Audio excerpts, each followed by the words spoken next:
이 시각 주요 뉴스입니다. 전국 대부분 지역에 폭염특보가 내려진 가운데 오늘도 낮 최고 기온이 35도까지 오르는 찜통더위가 이어집니다. 정부는 폭염 위기 경보 수준을 주의에서 경계로 상향 조정했습니다.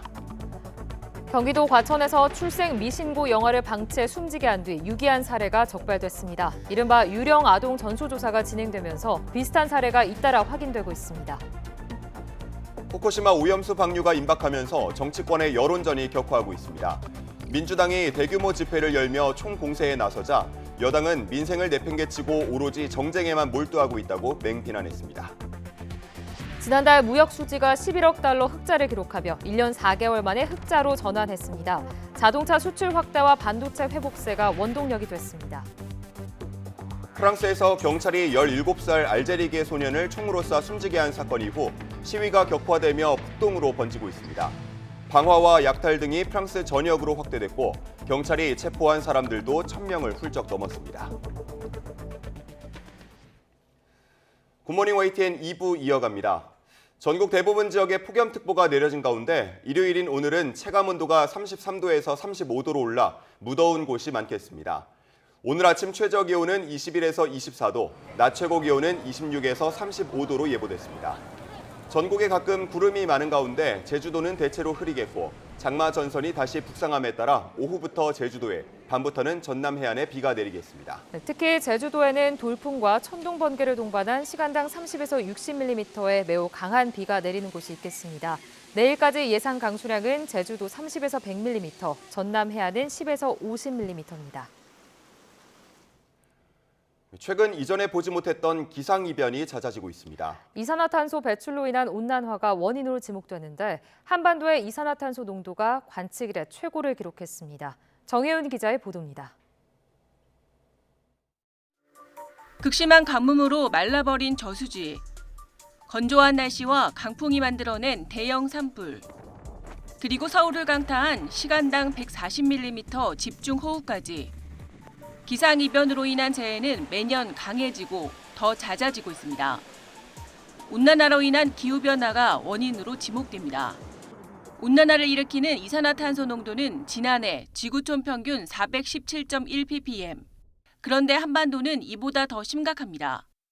지난해 평균 농도가 425ppm으로 1999년 관측 이후 역대 최고를 기록했습니다. 또 최근엔 이산화탄소보다 온실 효과가 강한 메탄 농도 역시 2011ppb로 역대 최고치를 경신했습니다. 계속 경신하고 있습니다. 연평균 농도를 보면 계속해서 떨어지지 않고 증가를 했고요. 온실가스 특성상 대기 중에서 수명이 거의 한 200년 이렇게 되기 때문에 계속해서 누적이 된다고 보시면 되거든요. 배출량을 감소해도 이미 대기 중에 배출된 온실가스로 인해 온난화 추세는 쉽게 꺾이지 않는 겁니다. 온난화로 인한 기상이변이 지구촌 기후위기로 여겨지는 이유입니다. YTN 정혜윤입니다. 8년 전 출생 미신고 영아가 숨지자 사찰을 유기한 혐의로 긴급 체포됐던 50대 친모가 검찰의 긴급 체포 불승인에 따라 석방됐습니다. 경기 남부경찰청은 어제 오후 4시쯤 검찰이 긴급 체포를 승인하지 않음에 따라 50대 여성 A씨를 석방했습니다. 검찰은 사체 유기죄의 공소시효인 7년이 지났을 가능성 등을 이유로 긴급 체포를 불승인한 것으로 확인됐습니다. 일본 후쿠시마 원전 오염수 방류가 임박하면서 정치권의 여론전도 더 격화하고 있습니다. 이른바 먹방으로 오염수 방류가 국민 건강에 문제가 없다는 걸 강조하는 국민의힘에 야권은 단식 농성으로 맞불을 놓는 모양새입니다. 박광열 기자가 보도합니다. 정 대표님 아무래도 영향이 많이 있죠. 웃는 게 아닙니다 지금. 원내 지도부에 이어 상임위별 회식까지 여당은 이른바 횟집 가기 챌린지로 오염수 논란 대응에 나섰습니다. 우리 수산물 안전성 부각은 물론 수산업계의 피해가 커진다며 여론전에 돌입한 겁니다. 시장 상인들은 급락한 수산물 소비로 텅 빈 시장을 지키며 살려달라 아우성을 보내고 있습니다. 김기현 대표는 경북 성주를 찾아 참외 먹방까지 선보였습니다. 최근 사드 전자파가 인체에 별다른 영향이 없다는 정부 발표가 나온 가운데 그동안 전자파 유해성을 지적해온 더불어민주당을 겨냥해 오염수 문제 역시 또 다른 선동과 괴담이라고 강조했습니다. 가발 쓰고 탬버린 치고 트위스트 추면서 그런 괴담들을 부르던 사람들, 그 사람들 때문에 성주 국민들은 그동안 오랜 심적 고통을 겪어야만 했고, 여기에 여당 내 최대 공부 모임은 호남에서 횟집을 운영하는 과거 운동권 대표 주자를 초청해 강연을 열고 야권이 반일 감정을 정치에 이용한다고 질타하기도 했습니다. 일본을 비판하는 국민의 목소리를 사법 조치하겠다고 겁박하는 것이 가장 기나한 일이겠습니까? 지난달 부산과 인천 장외 여론전에 이어 7월 한 달을 장외투쟁 집중기간으로 삼은 민주당은 단식 농성으로 오염수 방류 반대 화력을 더하고 있습니다. 지난 3월 삭발까지 감행했던 민주당 윤재갑 의원은 국회에서 8일 동안 단식을 진행했고 같은 당 우원식 의원과 정의당 이정미 대표도 가세했습니다. 방류 저지를 위한 실질적 방안이 마련된 때까지, 그리고 일본이 방류를 중단할 때까지 무기한 단식 농성에 돌입하겠습니다. 민주당 민병덕 의원은 하루 이틀씩 단식에 동참해 결기를 보이자는 이른바 릴레이 단식을 촉구하기도 했는데, 이 같은 먹방과 단식이라는 서로의 무기가 실효성이 있느냐는 공방도 이어지고 있습니다. 국회에서 단식하는 게 아니고요. 그때 오염수가 괜찮다, 이상 없다고 인정하고 판단한 문재인 정부, 문재인 대통령 집 앞에 가서 단식하는 게 저는 정치적으로 맞죠. 정령 쇼라도 하고 싶다면 노량진 횟집 투어 쇼를 할 게 아니라 후쿠시마 한 달 살이를 제안합니다. 세슈 무럭 먹방도 기대합니다. 상임위 회의 도중 야당 의원이 깨끗한 물이 담긴 어항에 검은 잉크를 흘려 넣자 해류도 없고 조류도 없고 파도도 없습니다. 그러면 이 잉크가 그대로 남아 있어야 되는데, 여당 측에서 공포를 조장한다고 반발하며 고성이 오가는 등 국회 내 기싸움도 더 치열해지는 분위기입니다.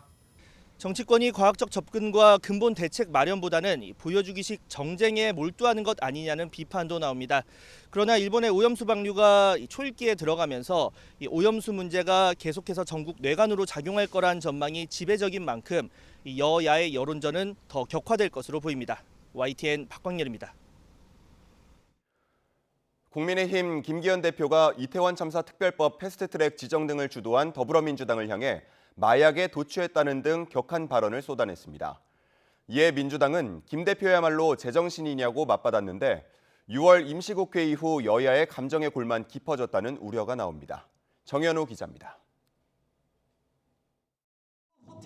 자신의 지역구인 울산시당 행사에 참석 뒤 YTN 취재진과 만난 국민의힘 김기현 대표는 더불어민주당을 향해 작심 발언을 이어갔습니다. 6월 국회 마지막 본회의에서 이태원 참사 진상규명 특별법 패스트트랙 지정을 주도한 것을 두고 민주당이 마약에 도취됐다며 맹비난한 겁니다. 이미 민주당이 불치의 질병에 걸린 것 같습니다. 마약에 도취되어 가지고요. 참사마저도 정쟁의 도구로 악용하는 아주 나쁜 짓을 하고 있습니다. 노란봉투법 본회의 부의도 날치기라며 민주당이 과오를 반복하니 지지율이 계속 떨어지는 것이라고 깎아내렸습니다. 민주당이 이미 제정신을 잃었다며 짧게 답하기도 했는데, 이는 윤석열 대통령이 사실상 쿠데타로 집권했다는 민주당 윤영찬 의원의 발언을 겨냥한 반격이었습니다. 윤 정부를 보고 이제 사실상 쿠데타로 당선됐다 이런 발언을 했었는데요. 민주당이 이미 제정신을 잃은 것 같습니다. 김영호 통일부 장관 후보자 등이 극우 성향이란 지적이 있다는 질문엔 누구든 소신과 철학을 피력할 수 있다며 정부를 엄호했습니다. 민주당은 발끈했습니다. 마약을 거론하며 야당을 매도하는 막말을 한 김 대표야말로 과연 제정신이냐는 겁니다. 진상을 덮기에 급급한 여당이 참사를 정쟁화한다고 비판하는 건 정말 파렴치한 행동이라며 유가족과 국민까지 모독했다고 쏘아붙였습니다. 김기현 대표는 정치인 이전에 누군가의 아버지로서 이태원 참사의 책임감을 느끼지 못합니까? 유가족을 향한 극우단체의 2차 가해를 묵인해온 여당의 과거를 돌아보고 반성하기 바랍니다. 6월 임시국회 내내 각종 현안을 두고 맞섰던 여야가 끝내 인신공격성 발언을 주고받으며 극한 감정 싸움으로 치닫고 있습니다. 소통과 협치는 갈수록 멀어지고 있다는 우려마저 나옵니다. YTN 정윤우입니다. 정부는 북한 외무성이 현정은 현대그룹 회장 측이 추진하고 있는 방북 계획을 검토해볼 의향도 없다고 밝힌 데 대해 유감을 표명했습니다. 통일부 당국자는 북측이 순수 추모 행사를 위한 목적의 방북에 대해 일방적으로 거부 의사를 밝힌 것은 매우 유감이라고 밝혔습니다. 이어 현재 현대아산의 대북 접촉 신고는 관계부처 협의 중에 있다며 오늘 북한 발표 내용을 고려해 처리해 나갈 것이라고 덧붙였습니다. 앞서 현정은 회장은 통일부에 신청한 접촉 신고가 수리되면 북한 조선아시아태평양 평화위원회와 접촉해 초청장을 받고 이 초청장으로 통일부 승인을 받아 방북을 시도할 것으로 예상됐습니다. 하지만 북한이 거부 의사를 먼저 밝히면서 접촉 신고가 반려될 가능성도 있습니다. 무역 수지가 지난달에 11억 달러 흑자를 기록하며 16개월 만에 적자에서 벗어났습니다. 자동차 수출이 늘고 반도체가 회복하는 등 긍정적 흐름이 이어지고 있는데 하반기엔 흑자 기조가 더 강해질 거란 기대감이 퍼지고 있습니다. 보도에 박홍구 기자입니다. 우리나라가 지난해 3월부터 15개월 연속 갇혀있던 무역 적자의 터널에서 빠져나왔습니다. 산업통상자원부가 발표한 6월 수출입 통계를 보면 지난달 수출은 542억 달러, 수입은 531억 달러로 무역 수지는 11억 달러 흑자를 기록했습니다. 지난해 2월 6억 7천만 달러 이후 첫 무역 흑자입니다. 15개 주요 품목 가운데 자동차 58%, 선박 99% 등 7개 품목의 수출이 늘며 흑자 전환을 이끌었습니다. 최대 수출 품목인 반도체는 마이너스 28%였지만 올해 들어 가장 많은 89억 달러를 수출했습니다. 하반기에 메모리 감산 효과가 본격화하면 반도체 수출은 크게 늘 것으로 보입니다. 수출 금액이 좋아졌다는 것은 물량이 조금씩 회복된다는 그런 의미거든요. 물량이 회복되는 국면에서 여기에 단가까지 받쳐주면은 아마 반도체 수출 금액은 향후 몇 개월 내에 크게 반등할 가능성이 있습니다. 대중국 수출은 105억 달러로 두 달째 100억 달러대를 기록하며 회복 흐름을 이어갔고 대중 무역 적자도 13억 달러로 축소됐습니다. 전체 수출은 지난해 10월부터 9개월 연속 마이너스 흐름을 이어갔으나 6월 감소율은 6%에 그쳐 올해 들어 가장 낮았습니다. 수입 측면에서는 원유와 석탄 등 에너지 수입량이 27% 줄며 흑자 전환에 기여했습니다. 하지만 올해 6월까지 누적 무역 적자는 263억 달러. 정부는 주요 수출 대상국의 경기가 저점을 찍고 하반기에 상승 반전하면 우리 수출도 플러스로 전환할 것을 기대하고 있습니다. 그에 따라 여름 휴가철 이후부터는 흑자 기조가 본격화할 것으로 내다봤습니다. YTN 박홍구입니다. 지난해 미국의 가파른 금리 인상에 보조를 맞춰왔던 각국 주간은행들이 올해 들어 제갈길을 걷고 있습니다.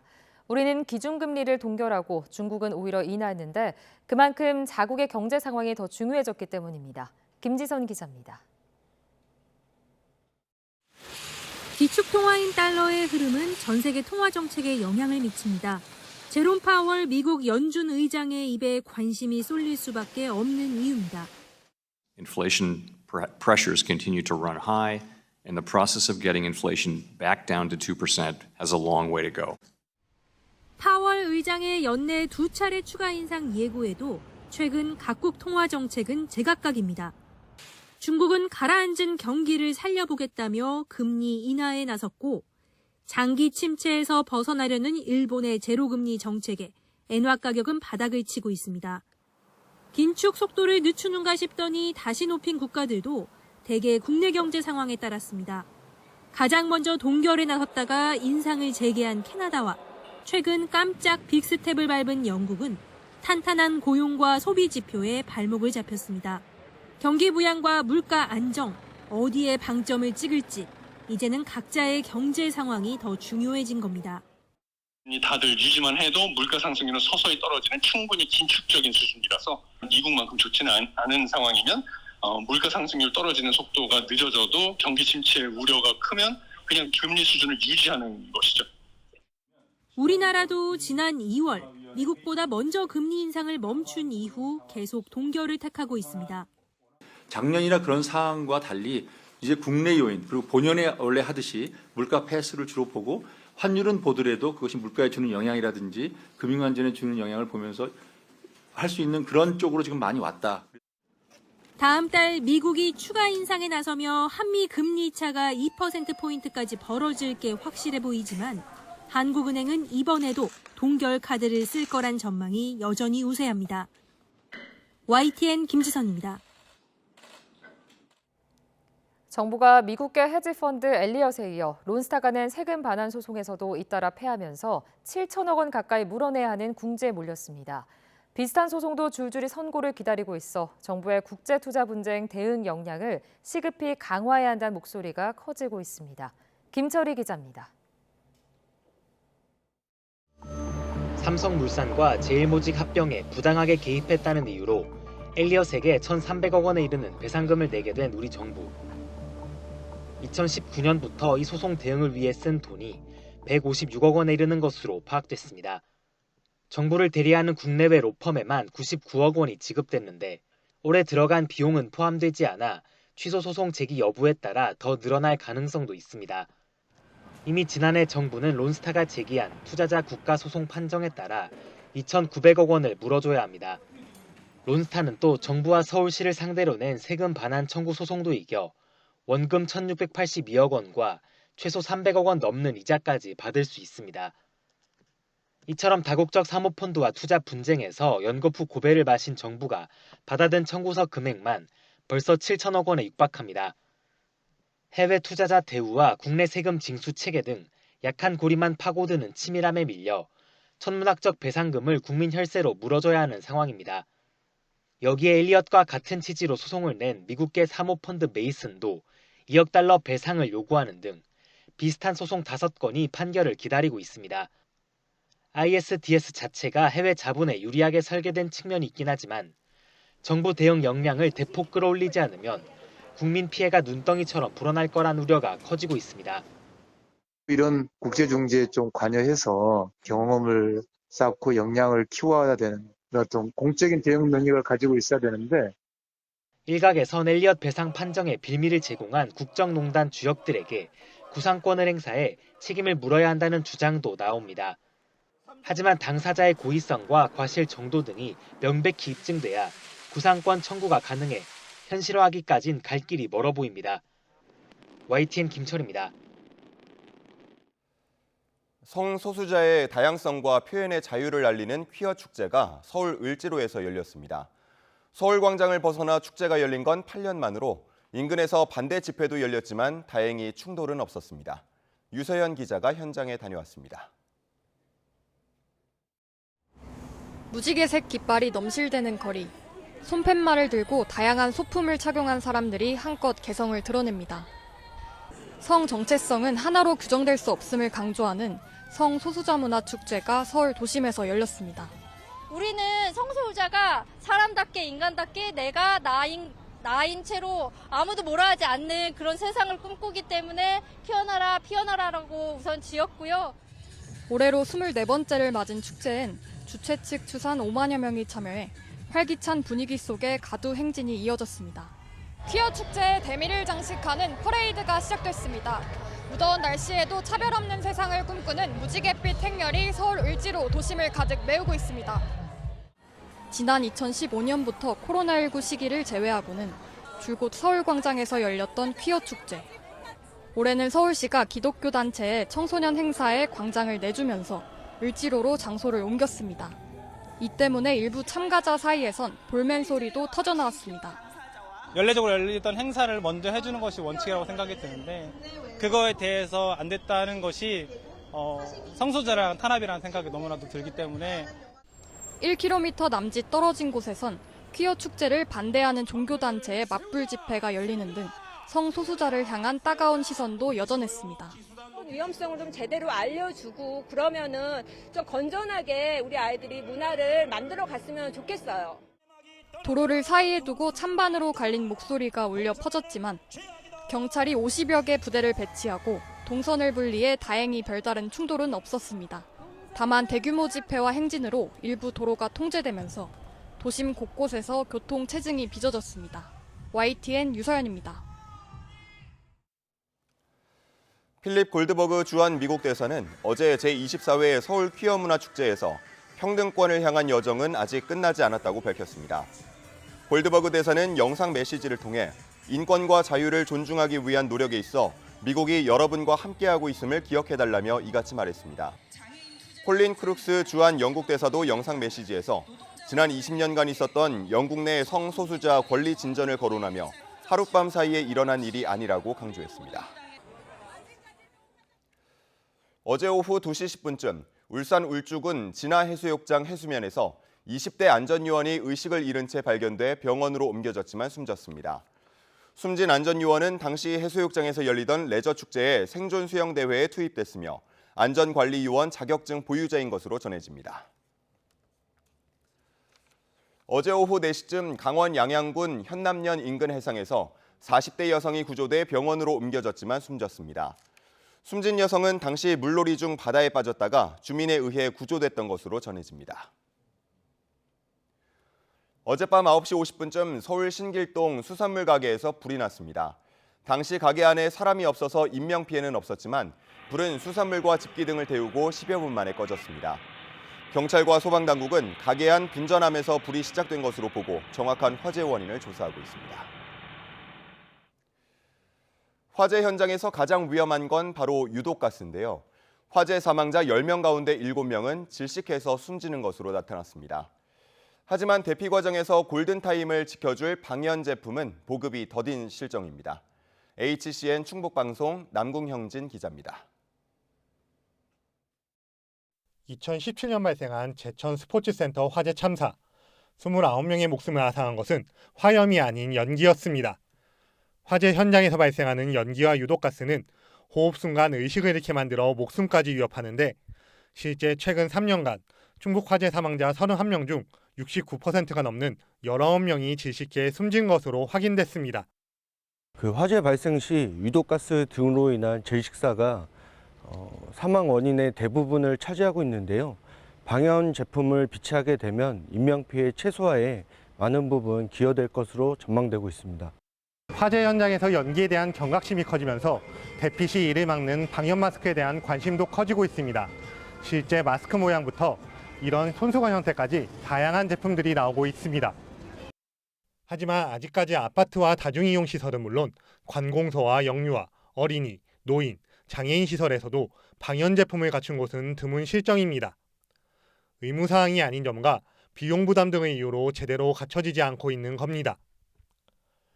이에 지자체 차원에서 방연 마스크 구비를 지원하고 있는데 청주시에서도 관련 조례 제정이 추진 중입니다.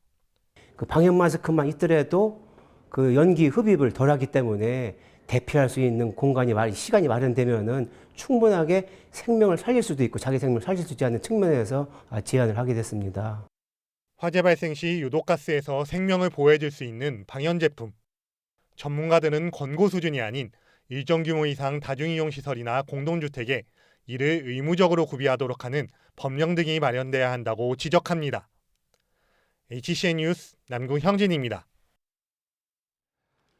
탈레반 정권을 피해 한국에 온 아프간 특별 기여자 가운데 157명이 울산에 둥지를 튼 지 벌써 1년 4개월이 지났습니다. 이국 땅에서 겪는 어려움 중에 가장 큰 것은 아마 언어 장벽이 아닐까 싶은데요. 최근 천창수 울산 교육감이 아프간 학생들의 한국어 수업을 참관하며 아이들을 격려했습니다. JCN 울산중앙방송 전우수 기자가 전해드립니다.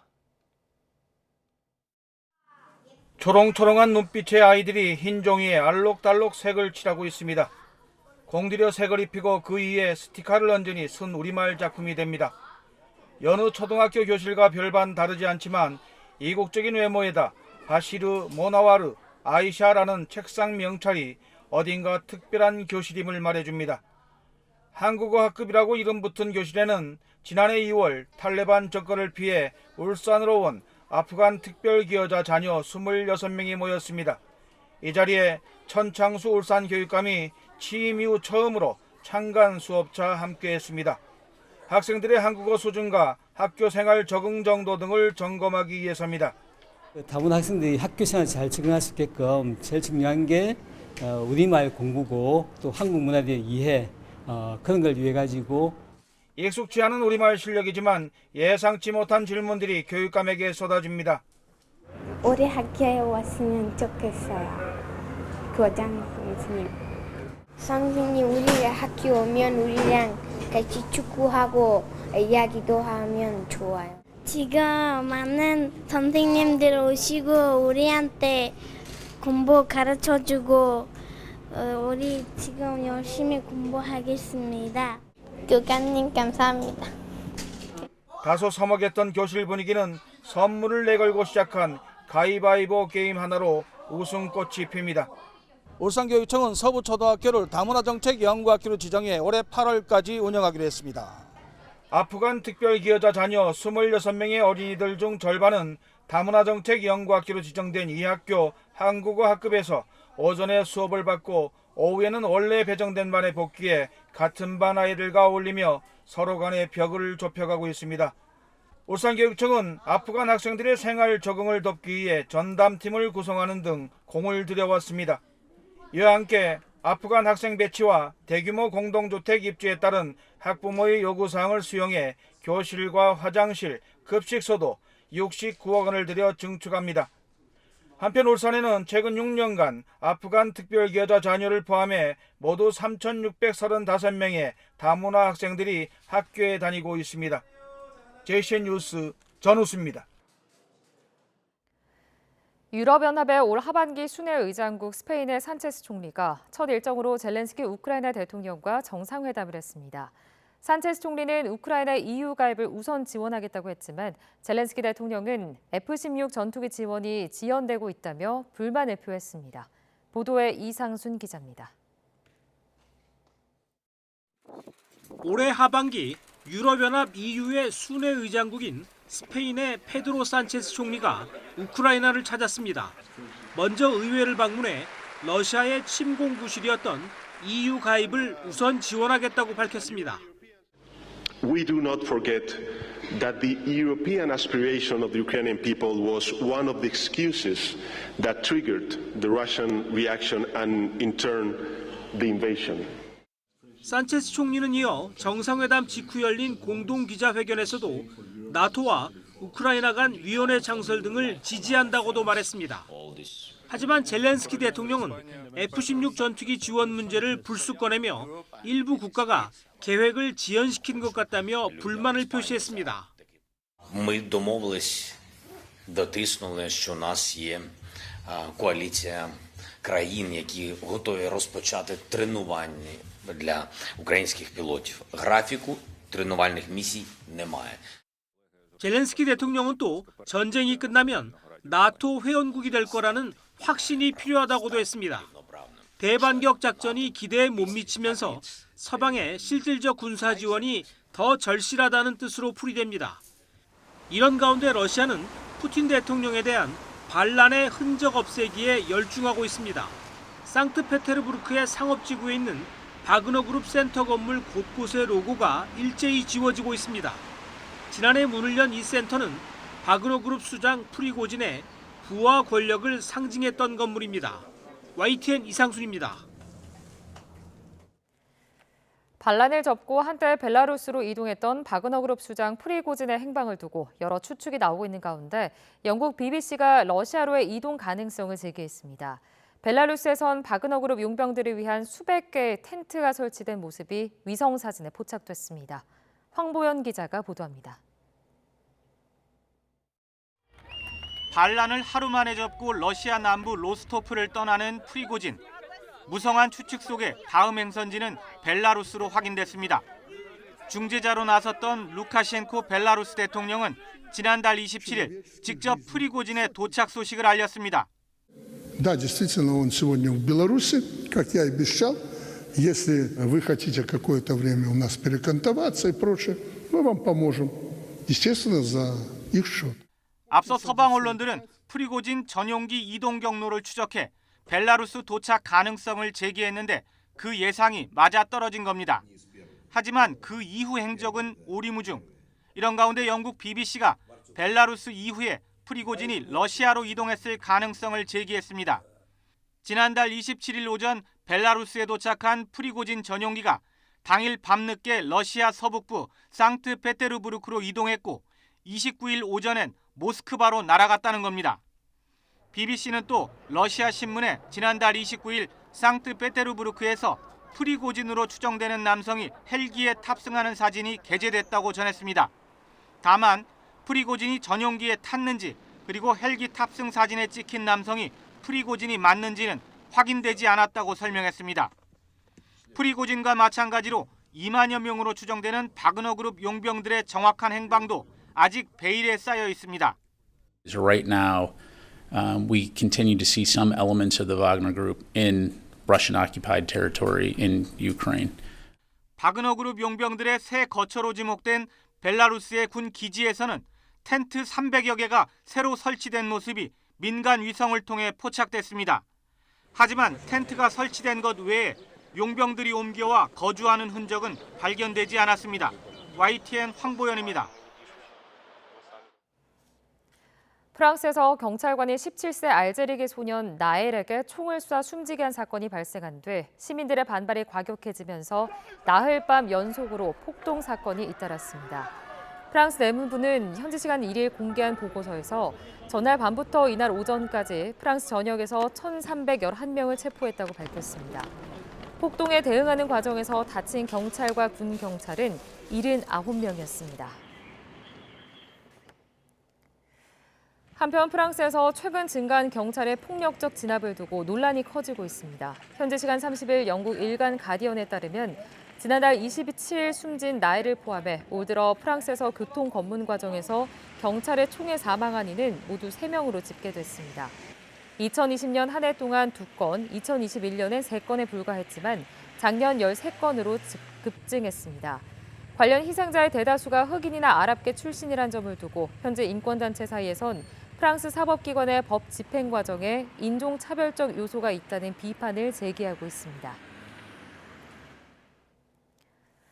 세계 최장의 고원철로인 칭짱철도에서 고속열차 운행을 개시했다고 중국 중앙TV가 보도했습니다.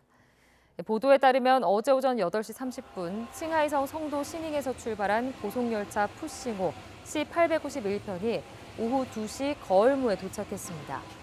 칭짱철도 구간에서 최초로 도입된 이 고속열차는 676명이 탑승할 수 있는 9량으로 편성됐으며 평균 시속 160km로 운행합니다. 어제 운행한 고속열차 승차권은 모두 매진됐습니다.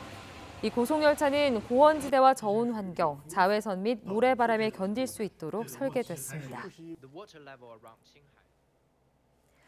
열대우림을 비롯해 세계 곳곳의 숲이 자연재해나 무분별한 개발로 빠르게 사라져가고 있습니다. 그러다 보니 숲을 보호하려는 다양한 노력들도 이어지고 있는데요. 아마존 밀림에선 로봇까지 나무 심기에 나섰고 미국에선 나무를 솎아내는 간벌 작업이 한창입니다. 류재훈 기자의 보도입니다. 숲이 많은 캐나다와 미국에서는 매년 동시다발 대형 산불이 끊임없이 이어지며 막대한 인명 재산 피해를 내고 있습니다. 지나치게 빽빽한 숲과 가뭄이나 병충해로 죽은 나무들이 방치돼 불씨가 되거나 피해를 키웁니다. 이에 따라 솎아내기를 하고 죽은 나무를 걷어내는 등 대대적인 숲 정리 작업을 하고 있습니다.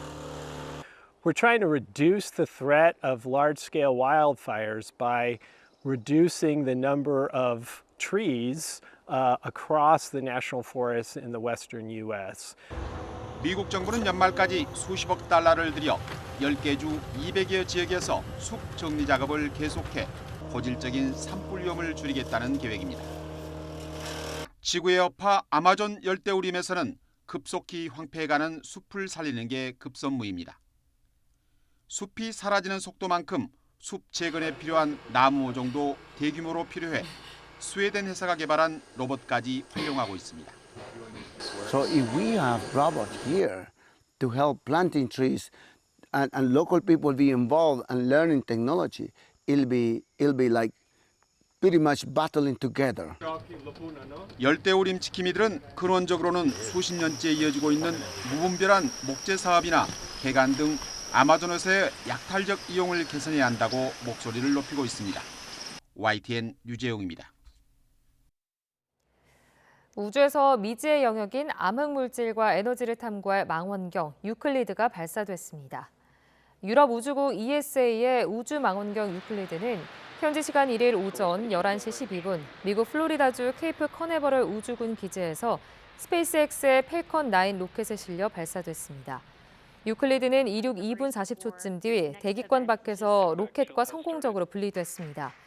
유클리드는 앞으로 약 4주간 더 비행해 지구와 태양이 중력 균형을 이루는 약 150만 킬로미터 밖 궤도에 진입한 뒤 7개월간 시험 가동에 들어갈 예정입니다. 코로나19 확산 기간에 유학생들이 일할 수 있는 시간을 무제한으로 풀어줬던 호주가 노동 시간에 다시 제동을 걸었습니다.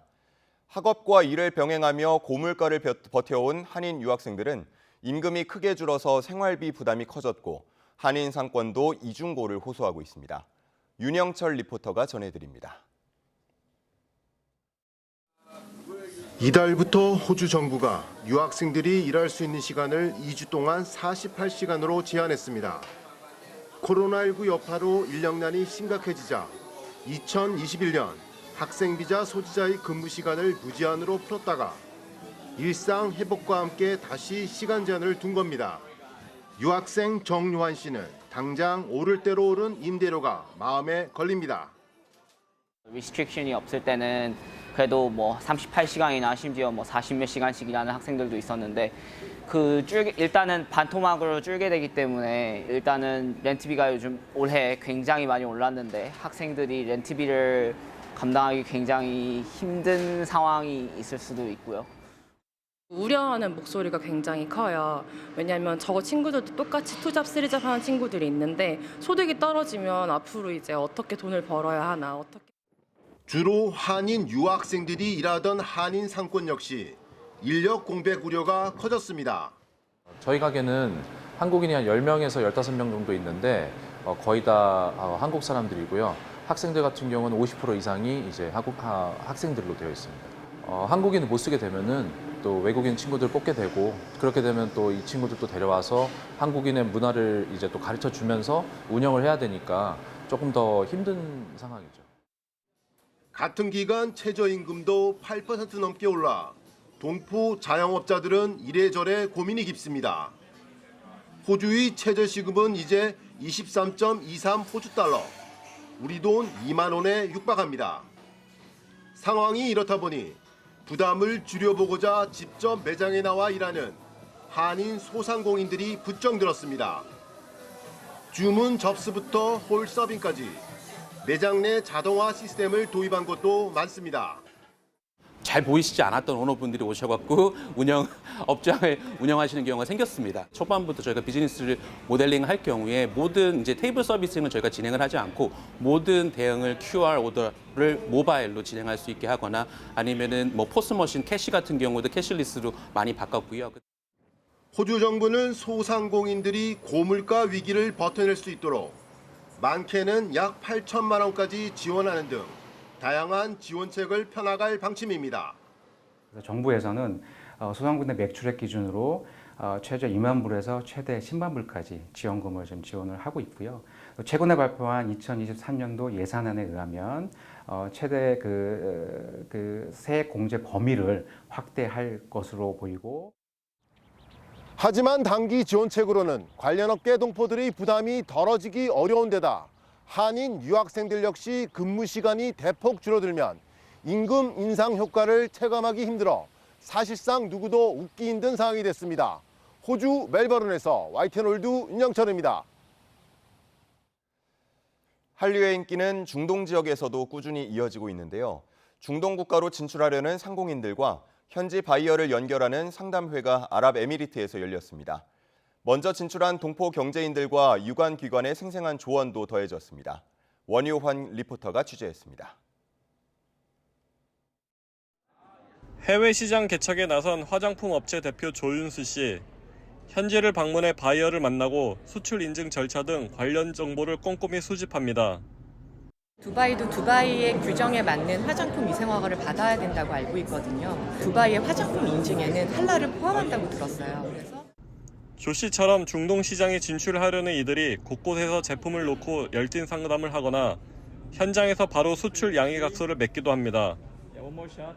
한국식품, 화장품 업체와 아랍에미리트 바이어가 한자리에 모여 수출입 정보를 나누는 행사입니다. 프리미엄으로 가려면 좀 더 디테일하고 패키지도 더 고급스럽고 그런 거에 대해서는 더 예민하게 받아들이는 것 같았어요. 종교, 문화적 차이로 낯설고 멀게 느꼈던 중동.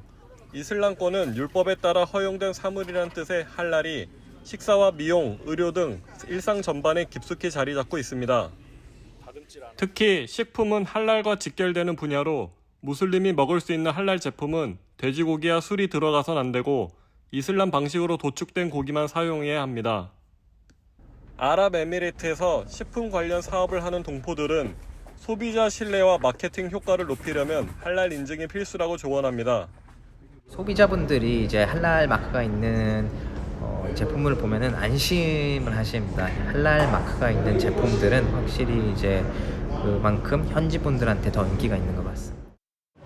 롯데시니까 할랄이 아니면은 두바이나 뭐 주변 국가들 다 이슬람 신앙이 세기 때문에 그냥 그거를 지키려고 하는 것 같아요. 다만 할랄 기준과 인증 절차가 까다로워 소규모 업체에는 장벽으로 작용합니다. 도축 등 제조 공정이 할랄에 부합한다는 점을 현지 당국으로부터 확인받는 건 물론 보관과 유통 과정도 기준에 맞춰야 해 비용 부담이 크기 때문입니다. 이에 따라 현지에 진출한 관계기관에선 아랍에미레이트의 경우 육류나 육가공품 외에는 할랄 인증이 필수가 아니라는 점에 착안해 틈새 시장을 공략하는 전략도 제시합니다. 비건으로 가면 그게 할랄을 또 맞추는 부분이 되기 때문에 오히려 이쪽에서 굉장히 저변을 확대해가고 있습니다. 또 두바이의 경우 민족 구성이 다양해 할랄 인증을 받지 않아도 비무슬림 소비층을 겨냥할 수 있다는 조언도 있지 않습니다. 여러 다양한 국가들의 인종들이 소비자들이 있기 때문에 오히려 더 진출할 수 있는 기회가 더 많다는 걸 알 수 있습니다. 그래서 식시장을 직접 방문하셔서 한번 둘러보시는 것을 권유해드립니다. 아랍에미리트는 중동 국가 중 한국과의 교육 규모가 두 번째로 큰 나라. 더욱 다양한 분야로 교육이 확대 지속되기 위해선 상공인들과 동포사회, 유관기관들이 현지 시장 특성을 체계적으로 공유하는 노력이 무엇보다 병행돼야 할 것으로 보입니다. 지금까지 아랍에미리트 두바이에서 YTN월드 원유한입니다. 친환경 농업수도 전남의 농산물 수출이 활기를 띠고 있습니다. 새로운 품종도 육종의 수출까지 하고 있는데요. 종자 사용료, 로열티를 줄이기 위한 국산화도 속도를 내고 있습니다. 김범환 기자입니다. 전남 한평에 있는 농공단지입니다. 한평을 대표하는 농산물 가공품이 일본 수출길에 오릅니다. 깊은 잠에 좋은 락토신 성분이 여느 상추보다 124배나 들어있는 흑하랑 상추입니다. 이 제품화로 돼 있어서 간편하게 드시고도 편하게 쉴 수 있는 이런 제품화가 많이 돼 있습니다.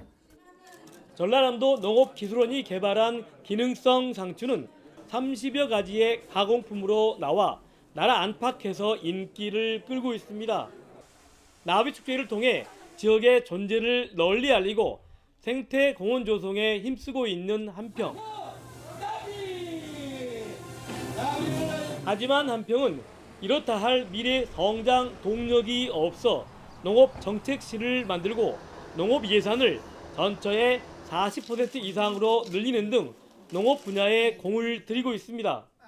농촌의 프레임 자체를 바꿔야 된다고 생각합니다. 생산은 농민이 하되 유통은 행정하고 농협이 충분히 개척해주고. 전라남도는 자체 육종한 해금 골드 키위를 프랑스에 수출한 데 이어 양파 등의 품종 국산화와 보급에도 힘쓰고 있습니다. 무엇보다 종자 주권을 확립하고 차별화로 전남 농업의 경쟁력을 높이기 위해서입니다. 작물을 한평군에서 열심히 재배하고 제품화해서 성공을 시켜서 이제 세계적으로 수출까지 할 수 있는 첫 수출로 일본에 수출을 하게 됐는데요. 일본뿐만 아니라 지금 미국이랄지 중국, 프랑스 같은 데서도 굉장히 관심이 많다고 합니다. 지난해 전남의 농수축산물 수출액은 5억 5천만 달러. 전라남도는 비교 우위가 있는 농산물은 식용에서 나아가 기능성을 살려 대학과 손잡고 의약품 소재로도 개발해 부가가치를 더해 나갈 예정입니다. YTN 김범환입니다.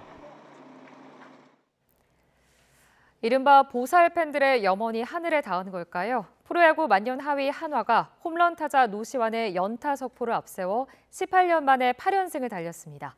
팬들은 기쁨의 눈물을 감추지 못했습니다. 서봉국 기자입니다. 4회 솔로 홈런, 3경기 연속 아치로 포문을 예열한 노시환. 달아오른 불방망이는 5회 연타석포로 이어졌습니다. 이번에는 5월 석점포로 점수차를 벌렸습니다. 하나는 결국 10대4로 이겼습니다. 2005년 6월 이후 무려 18년 만에 8연승.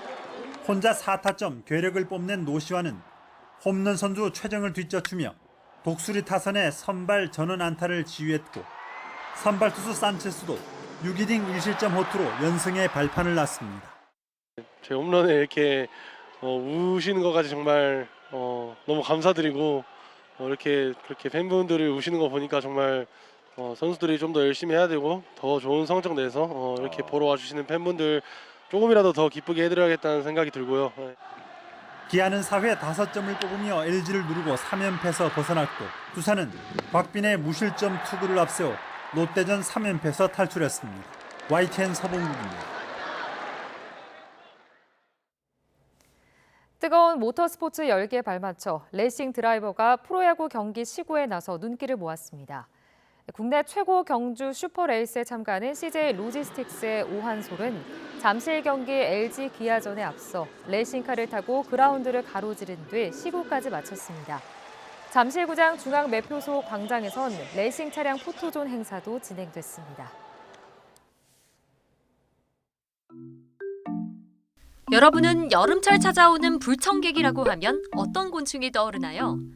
여러 곤충이 있지만 모기만한 불청객이 있을까요? 몰래 다가와 피만 빨고 도망가는 모기는 우리에게 얄미운 존재인데요. 그래서인지 모기를 퇴치하는 영상이 우리에게 통쾌함을 주기도 합니다. 모기의 유충 장구벌레를 퇴치하는 영상도 속 시원하다, 후련하단 반응입니다. 이처럼 모기에 대한 시선이 곱지 않은 상황, 모기는 대체 어떤 곤충일까요? 모기는 파리목 모기과에 속하는 곤충을 말하는데요. 시베리아 툰드라에서도 모기떼를 볼 수 있을 만큼 전 세계적으로 퍼져 있습니다. 우리나라 도심에서 흔히 볼 수 있는 모기는 빨간 진모기와 흰줄 순모기가 있습니다. 모기는 원래 식물의 즙, 꽃의 꿀을 먹고 살아가는 곤충인데요. 오직 암컷만이 알을 만들기 위해 흡혈한다고 합니다. 우리가 모기를 싫어하는 이유는 우리의 피를 빨기 때문이죠. 흡혈하는 동안 모기가 가진 병균이 우리의 몸으로 들어오고 우리 몸이 이를 치료하는 과정에서 가려움을 유발합니다. 더욱 최악인 건 이 과정에서 말라리아와 같은 질병을 전염시킨다는 겁니다. 모기 때문에 매년 70만 명 이상이 목숨을 잃어 통계적으로 봐도 모기는 인간에게 가장 위험한 동물입니다. 그렇다면 모기는 우리에게 해롭기만 할까요? 지구상에 있는 모든 생물들은 존재의 이유가 있다고 생각이 되고요. 이 모기는 다른 곤충이나 다른 생물의 먹잇감으로 굉장히 훌륭한 작용을 하고 있습니다. 이러한 유기물이나 이런 것들을 장구벌레가 먹고 분해를 시켜요. 그래서 또 자정작용을 하는데 또 역할을 하게 되고, 흡혈만 하는 것이 아니라 생존을 위해서는 그 꿀이라든지 이 식물의 꽃에서 분비되고 있는 그러한 넥타들을 먹고 살고, 이런 과정 중에 꽃의 수분 작용도 부분적으로 하고 있는 그런 역할을 하고 있고요. 그럼에도 불구하고 모기는 대표적인 혐오곤충으로 여겨지는데요. 인간에게 막대한 피해를 주는 모기를 박멸하자는 의견도 있습니다. 모기 박멸 가능할까요? 모기를 박멸한다, 이 지구상에서 없애버린다 라는 것은 거의 불가능하다, 저는 이렇게 생각이 됩니다. 이 지구에서 몰아내기 위해서는 동시에 그 모기를 방제를 해야 돼요. 극지방과 그런 고산지대를 빼고는 세계 도처에서 성공적으로 살아가고 있고, 알, 유충, 번데기는 물에서 살고, 그러면 동시에 물속까지도 완전히 제거를 해야지만이 됩니다. 인간이 가지고 있는 그런 방법으로는 이렇게 할 수가 없어요. 우리가 모기와 전쟁을 한다, 그렇게 싸우는 이유는 모기가 전파하는 그런 질병에 의해서 많은 사람들이 생명을 잃고 있습니다. 모기가 우리한테 큰 피해를 주지 않은 어떤 수준 하에서 관리를 하는 것이 중요한데, 지금 그렇게 하기 위해서 사실은 살충제에 의존했던 그런 것들을 벗어나서 이제는 모기의 숫자를 어느 정도 줄이는 그런 연구, 즉 공생균을 이용한다든지 또는 유전자 조작을 통해서 불이뭉충을 만들어서 방사한다든지 하는 그런 방법들을 지금 꾸준하게 연구를 하고 있고요. 결론적으로 이러한 우리한테 피해를 주는 병원체가 모기 체내에서 발육과 증식을 하지 않도록 억제함으로 해서 모기에 물려도 그러한 질병에 걸리지 않도록 하는 그런 쪽으로 연구가 진행되고 있습니다. 지구온난화로 인해 모기의 출현이 점점 앞당겨지고 있습니다. 모기가 더 일찍, 더 오랫동안 우리를 괴롭힐 예정인데요. 모기와의 공생, 여러분은 어떻게 생각하시나요?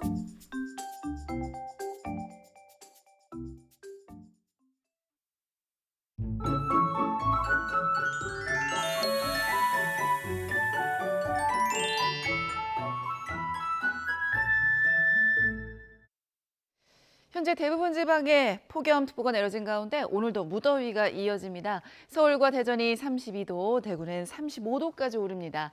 장시간 야외 활동은 자제하시고 수시로 수분 섭취해 주시길 바랍니다.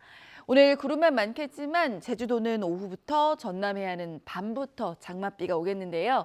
내일까지 제주 산간에 120mm 이상, 전남 해안에도 70mm 이상의 많은 비가 예상됩니다. 현재 강릉과 청주에는 밤사이 기온이 25도를 웃돌면서 열대야가 나타나고 있습니다. 낮 기온은 서울이 32도, 대구는 35도까지 오를 것으로 보입니다. 다음 주 화요일과 수요일 사이에는 전국에 또 한 차례 장맛비 예보 들어있습니다. 날씨였습니다. 이상으로 굿모닝 YTN 2부 마칩니다. 잠시 후 3부가 이어집니다. 시청해주신 여러분 고맙습니다.